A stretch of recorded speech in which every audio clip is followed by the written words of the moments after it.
hung up, and they, can pull it out at any time. They can go run into their phone booth and switch. They not looking for you to say the day every day. Sometimes they want to say their own day, right? So it all ties in, right? I'm making it funny because we're trying to make light of it because it's life, and sometimes it can get a little testy. Sometimes it can get a little,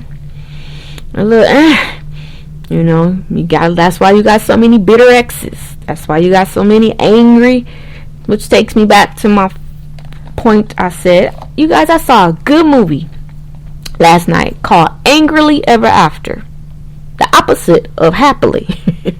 One of my favorite movies I like is Happily Ever After. But when I saw the title Angrily Ever After, it really caught my attention. But it was a really good movie. So it was on I think I was watching my Amazon Prime account. So you guys check it out. It's really good. Don't ask me who the actors and actresses were, but it was pretty good. It had a really good plot, storyline, whatever you call it. I enjoyed it. And she was angry. Yes, Lord. And it truly shows that if you can't control your emotions, I'm telling you, that one split second of emotion can mess you up for the rest of your life.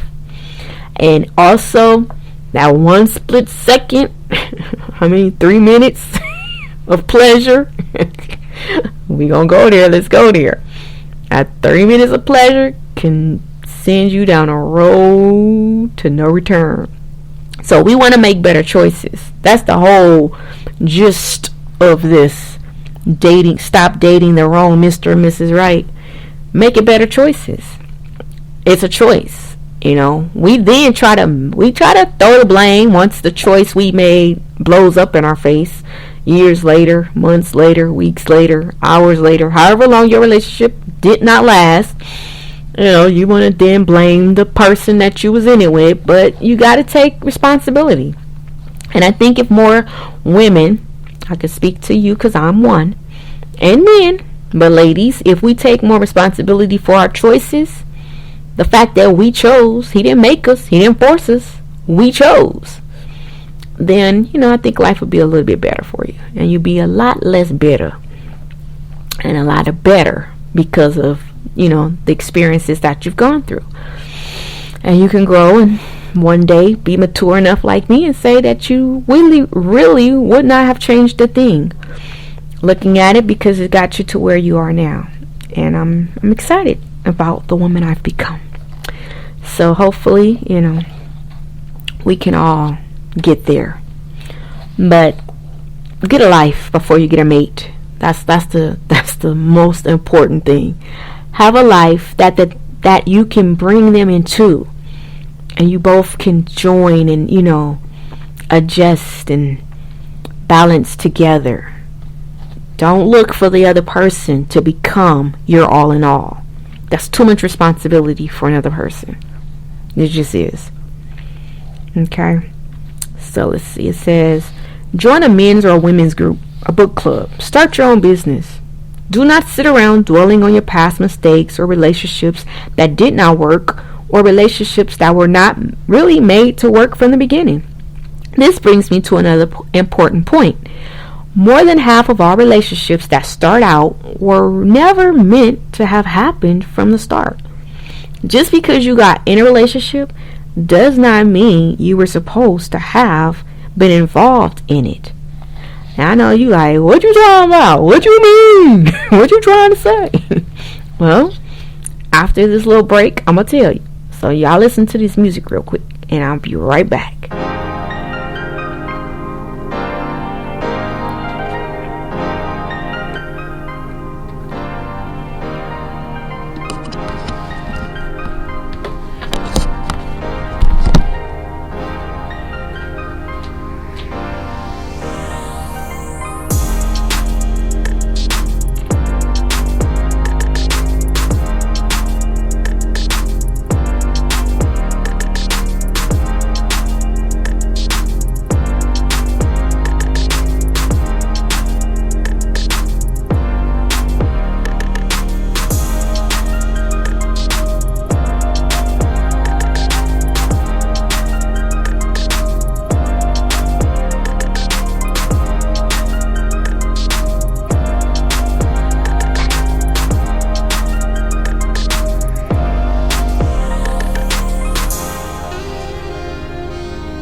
Alright.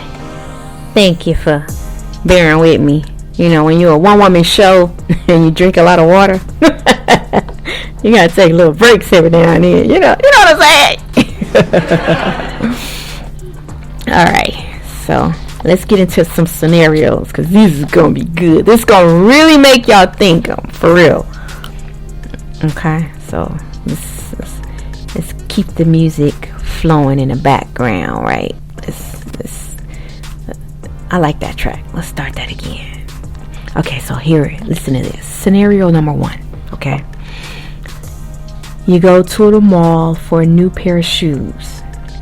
You walk into the store and you hear behind you, "Hello there. How are you?" Or, ladies, you hear, "Hello there. How are you?" That was my deep voice. You turn around and it's a nice, attractive guy or girl, and he or she is the salesperson, and they're very attentive to your needs. You end up buying more than you came to buy because they also gave you their store discount. Instead of saying thank you and leaving with your purchase and continuing on with your life as you should on schedule, you take a detour. Right? How many of us have done that in life? You've taken a detour. Ring the bell on that. You decided to take a detour. One thing led to another. They get your name. They get your phone number. They get half your personal information. By the next week, you've spoken to them on the phone more than 50 times. You've text hourly. And by the next month, because I'm going to be real nice, because some of you men and women, it might happen the same night. But they've come by your house, or you've been in theirs, along with him or her being in your bed. And now she pregnant, or you, if you the woman, and you got a child. Well, can somebody say amen? Okay, now just that quick. Now I know that was kind of like all in one thing, but that's how life goes, right? Some of y'all personally can attest to that. You look back and your first child's daddy or mama, that's exactly what happened. You met him in a store, you met him at a grocery store, you met him at the mall, you met him at the gas station, you met him at a bar or club, you met him at the park, right? And it lasts, like my grandma used to say, it didn't last longer than Pat stayed in the army. Whoever Patty is, I can't tell you, but evidently Pat didn't stay in the army too long, because Granny will always use that reference. But it's funny and not funny, sad and not sad. It's just life sometimes, right? We all have situations like that, you know. Whether maybe you didn't have a child, but you ended up in a relationship that you was like, you know what, I'm good. What did I do? I did not. How? What's the song say? How did you get here? This is my podcast. I can sing if I want to. Look, you be wondering, like, what in the world? Right? And so then it says, now how did a need for a pair of shoes turn into the birth of a child? Did it ever register with you that maybe they was just doing their job and being overly nice? It's called good customer service. And they give it to every woman or man that comes into the store, because they get a certain commission or percentage of the sales. Or maybe they're just good and nice people, right? Now, all of this has taken place, and you do not even know their last name, their middle name, or even the first name for that matter. The only name you know is a name off of his or her name tag on their job uniform that you probably didn't even read or get their full name when they approached you. So we're going to stop right there before we go into scenario number 2. We're going to just put a plug on this one, because this is how life happens. I used to work in a 24 years. I saw day in and day out men and women fighting like cats and dogs. Men and men, women and women fighting like cats and dogs, trying to prove who was right and who was wrong, when all they needed to do was look in the mirror at themselves. They didn't even have to go to the other person. Had they made a better choice personally, they would not have, it wouldn't have come to where it ended up. And that's where life, that's the lesson of life. Being responsible for the choices and the decisions that we make. Because now what happens? You have innocent children who come into the world who have to deal with the backlash, the drama, and the dumb choices and decisions that the parents have made. And I don't know no other way to say that. I apologize. No, I don't. If you're offended, just click stop and you ain't gotta listen no more. But the truth will set us all free, right? My son has had to deal with situations because of decisions that I made, decisions his father made. Children are innocent, and that's why and when I say this, I do not ever agree with parents taking their frustrations in life out on the children.